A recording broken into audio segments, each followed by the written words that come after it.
H S T class 678 and welcome to all of the session. चलो आज हम standard 8 का lesson number 7 conservation of plants and animals, plants और animals की सुरक्षा कैसे की जाती है, ठीक है, वो देखेंगे। वहाँ पर हम पहुंचे थे टॉपिक नंबर 7.9 जिसका नाम है रेड डेटा बुक। अभी ये रेड डेटा बुक है क्या? तो रेड डेटा बुक में ऐसा है कि professor Ahmad explain about red data book to the children. Professor Ahmad red data book के बारे में एक्सप्लेन कर रहे हैं बच्चों को कि he tells them that red data book is the source book which keeps a record of all the endangered animals and plants. ठीक है, रेड डेटा बुक में सारे एंडेंजर्ड एनिमल्स और प्लांट्स का क्या रखा जाता है? रिकॉर्ड रखा जाता है। And there are different red data books for plants, animals and other species. ठीक है, वहाँ पे अलग अलग रेड डेटा बुक्स होती है प्लांट्स के लिए, एनिमल्स के लिए और अदर स्पीसीज के लिए। And for further details about red data book you can log on www.wheel.government.in/page102htm/new/nwdc/plants.htm। ठीक है, इस साइट पर, इस वेबसाइट पर जाकर आप क्या कर सकते हो? रेड डेटा बुक के बारे में और जानकारी पा सकते हो। ठीक है, topic number 7.10 migration. The excursion party then enters deeper into the forest under the guidance of Madhav ji. ठीक है, ये सारे बच्चे और माधव जी और प्रोफेसर अहमद, ये सारे लोग कहाँ पर गए? माधव जी के गाइडेंस के अंडर एक जंगल के अंदर डीपली जाने लगे। And they sit near the Tawa reservoir to relax for some time. ठीक है, तवा डैम है वहाँ पर, आप नक्शे में देखोगे अभी ऊपर तो वहाँ पर दिखेगा। ठीक है, आपकी बुक में दिया होगा नक्शा, तो उसमें अगर देखोगे तो आपको दिखेगा कि तवा रिजर्वायर एक डैम है, वहाँ पर ये बच्चे नज़दीक में बैठते हैं and Paheli observe some of the birds near the river. ठीक है, उस रिवर के नज़दीक पहेली क्या करती है? थोड़े बर्ड्स को देखती है। And Madhav ji tells the children that these are the migratory birds. These birds have flown here from other parts of the world. देखो ये बर्ड कैसे है कि कुछ सीजन में ही इधर दिखते हैं, बाकी दूसरे सीजन में दूसरी जगह पे, दूसरी कंट्री में चले जाते हैं। ठीक है, वर्ल्ड टू वर्ल्ड वर्ल्ड में कंट्री टू कंट्री क्या करते रहते हैं? वो घूमते रहते हैं। And migratory birds fly to far away areas every year during a particular time because of climate change. ठीक है, अगर देखो कोई सीजन ऐसी हो, सपोज कि विंटर के सीजन में आपको कुछ ऐसे बर्ड्स होंगे जो यहाँ पर देखने को मिलेंगे और समर के टाइम पे वो यहाँ पर देखने को नहीं मिलेंगे। वो यहाँ से उड़ के कहीं दूसरी कंट्री में, कहीं दूसरी जगह पे चले जाएंगे जहाँ उनको क्लाइमेट क्या हो, अच्छा सा क्लाइमेट मिल पाए, कंफर्टेबल क्लाइमेट मिल पाए, इस जगह चले जाते हैं।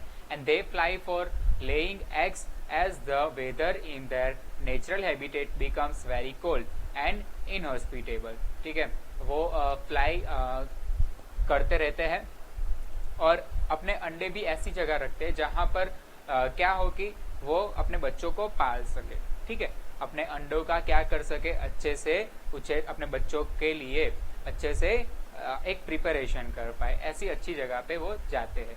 एंड बर्ड्स वो cover long distance to reach another land are known as the migratory birds as Paheli learn in class 7। देखो माइग्रेटरी बर्ड्स किसे बोलते हैं? जो बर्ड्स एक लैंड से दूसरे लैंड लंबा डिस्टेंस ट्रैवल करते हैं। ठीक है, वो भी सीजन वाइज। ठीक है, तो उन बर्ड्स को कैसा बर्ड्स बोले जाते हैं? माइग्रेटरी बर्ड्स बोले जाते हैं। अभी देखते हैं रिसाइकलिंग ऑफ पेपर। पेपर का रिसाइकलिंग क्या होता है? Professor Ahmed draws the attention of the children to another cause of deforestation and he tells them that it takes 17 full grown trees to make 1 ton of paper। देखो 1 ton paper बनाना हो, आपको कागज बनाना हो 1 ton, तो 17 full grown, 17 बड़े बड़े पेड़ लगते हैं। ओके, 17 बड़े बड़े पेड़ अगर आप काटोगे तब जाके आपको 1 टन कागज मिल पाएगा। And therefore we should save paper. इसके लिए आपको पेपर बचाना होगा, तभी क्या अटकेगा? डिफॉरेस्टेशन अटकेगा। ठीक है, and therefore professor Ahmad also tells that paper can be recycle 5 to 7 times for use. और जो प्रोफेसर अहमद ने बताया कि पेपर है ना, रिसाइकल किया जा सकता है उसके यूज होने के बाद भी। अगर आप पहले टाइम यूज करते हो फिर उसको रिसाइकल कर दो, वैसे ही फिर दूसरे टाइम वो रिसाइकल किया हुआ पेज यूज करो, ठीक है। वैसे ही आप 4-5 बार एक ही पेज को रिसाइकल करके यूज कर सकते हो।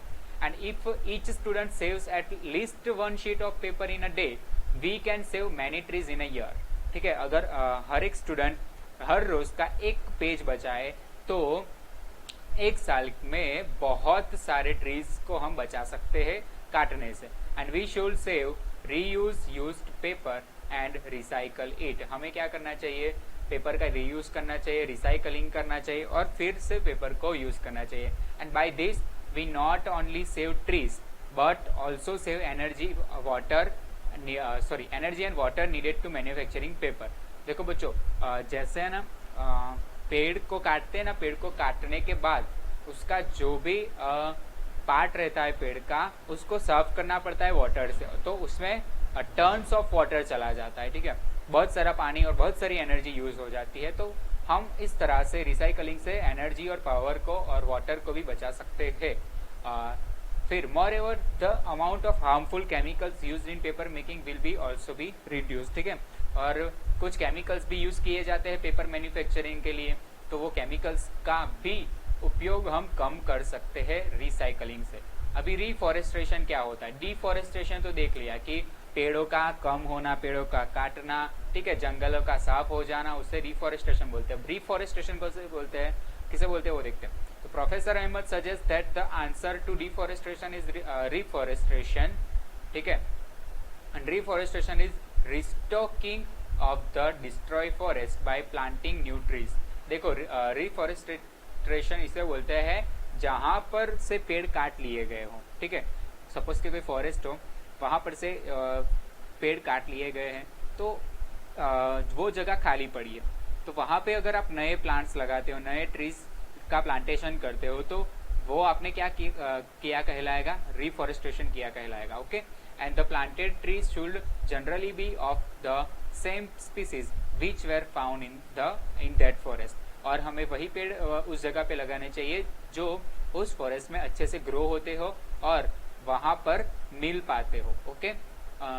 वहां के चहीते पेड़ हो वो, वैसे ही पेड़ वहां पे लगाने चाहिए। And we should plant at least as many trees as we cut. हम जितने ट्रीज कट करते हैं उससे ज्यादा या फिर उतने ही हमें क्या प्लांट लगाने चाहिए।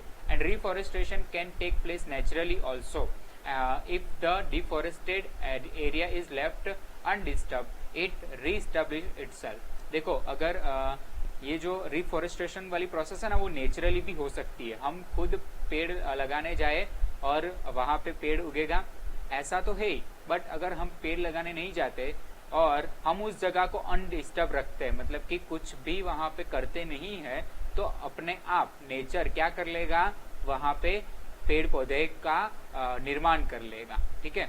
And in nature reforestation there is no role of human being, ठीक है, वहां पे ह्यूमन बीइंग की जरूरत नहीं पड़ती। And we have already made a tremendous damage to our forest, and if we have to retain our green wealth for generations, plantation of more trees is the only option। देखो, हमें हमारी generation के लिए, फिर हमारी आगे आने वाली जनरेशन के लिए, पीढ़ी के लिए कुछ बचा के रखना है, ठीक है। तो हम क्या कर सकते हैं, पेड़ पौधे लगा सकते हैं और प्लांटेशन चालू रख सकते हैं, ठीक है। पेड़ पौधे एक तरफ काटते तो है, पर उसके सामने उसके डबल पेड़ हमें क्या करने चाहिए, प्लांट करने चाहिए, प्लांटेशन करना चाहिए डबल ट्रीज का।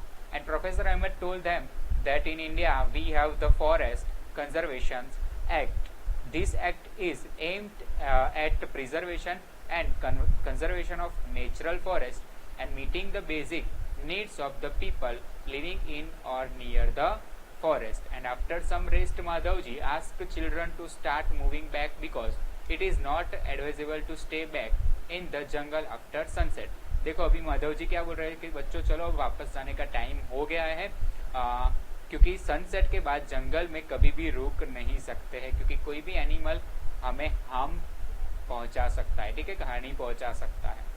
And on getting back, professor Ahmad and the children thank Madhavji for guiding them through this exciting experience. Okay, और वापस आने के बाद अहमद, प्रोफेसर अहमद और चिल्ड्रन थैंक्स बोलते हैं किसे, माधव जी को, कि आपने हमें इतना अच्छा गाइड किया पूरे जंगल के बारे में और अच्छा सा एक्सपीरियंस करवाया इसके बदल। ठीक है, चलो बच्चों होमवर्क रहेगा आपका, ये चैप्टर यहीं पे खत्म होता है, तो होमवर्क रहेगा आपकी एक्सरसाइज 2 टाइम रहेगी। ठीक है, चलो ये रही एक्सरसाइज, वो भी कितनी बार, 2 टाइम्स। ठीक है, चलो गुड बाय, फिर मिलते हैं कल।